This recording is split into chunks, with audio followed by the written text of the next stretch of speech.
Ang tinaguriang historical capital of the Philippines, hindi lang sa kasaysayan mayaman, pati na rin sa mga pagkaing masasarap. Pero meron din daw sila ritong pagkaing pwedeng makapagpayaman at makapagpadala ng swerte. Basta, tama ang mga ilalagay na sangkap. Ang tawag dito, 115, isang extinct Chavacano dish. Pamilyar pa kaya ang mga tao rito? 115. Siguro po pera.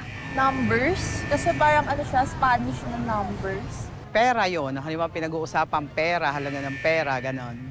Ano po siya sa kalendaryo? May 15 siya. 115. Pag sinabing 115, parang 115. Speed, 115 kilometers per hour. Parang yan ba yung limit? Maximum speed. Tama ba? Mali ka, self. Isa itong seafood dish na sinasahugan ng 115 na sili o isang hang. Teka, Drew. Angang ba? May gatas kayo. Hindi lang ito basta puro anghang. Mayaman din ito sa kasaysayan. Parang pinapakita nito yung estado ng isang tao kapag sinerve sa'yo. Kapag binigyan ka ng 115 na gawa sa kangkong, huwag mong kakainin.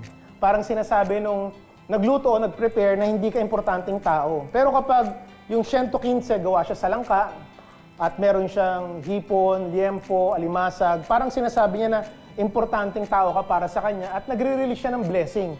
Parang sinasabi niya na pagpalain ka ng Panginoon at eto yung binibigay kong pagkain para sa iyo. At kung ikaw naman yung tatanggap ng pagkain, malaking pasasalamat dahil nag-release siya ng blessing sa iyo nung unang panahon. Ganun yung mga paniniwala nila. Kaya nakakatuwa na doon sa pamamaraan ng pagluluto, doon sa kulinarya ng mga Chavacano, pinapakita doon kung paano binibless ng mga Chavacano noong unang panahon ng mga Kastila, yung kanilang mga mahal sa buhay, kapitbahay, mga kamag-anak. Kaya noong unang panahon ng mga Kastila, ganun ka-importante yung 115. Pwede na natin siyang iserve dun sa mga importanteng tao at mag-release tayo ng pagpapala para sa kanila. Ito na yung ating 115. Yun pala yun, 115, 115 pieces of chili. Pero syempre, hindi naman 115 pieces itong size na to. Usually kapag, tama ba, 1 kilo ng langka, doon yung pangmaramihan yun. So, pero wala naman yatang kangkong, no, chef? Wala kangkong. Ayos tayo. Alright.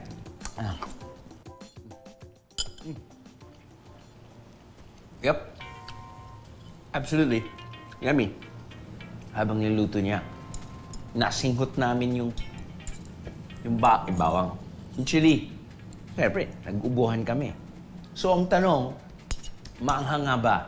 Or sobrang anghang? Actually, sakto lang siya. I think and I feel I'm the luckiest man in the world. I am the meeting is a biyahe. All you gotta do is just subscribe to the YouTube channel of GMA Public Affairs and you can just watch all the Behind the Drew episodes all day, forever in your life. Let's go! Yeehaw!